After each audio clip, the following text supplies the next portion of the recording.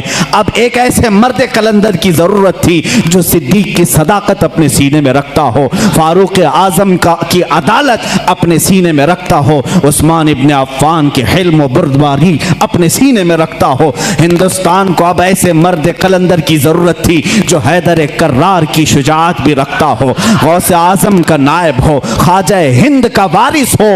اللہ رب العزت نے ہندوستان کے سنی مسلمانوں پر وہ احسان عظیم فرمایا جب صوفیاء کے مرکز اور اولیاء کاملین کی خانقاہیں آواز دینے لگی، الہا اب ہند کا کیا ہوگا؟ یہاں تو اب چادریں نہیں، اب گاگریں نہیں، یہاں اولیاء کی بارگاہ میں آنے سے روکا جا رہا ہے، وسیلے کو شرک، استمداد کو کفر کہا جا رہا ہے، عظمت رسالت پر حملے ہو رہے ہیں، نماز میں رسول کے خیال آنے کو برا بھلا کہا جا رہا ہے، پیٹ پیچھے کی خبر نہ ہونے کی حضور کے بارے میں کہی جا رہی ہے۔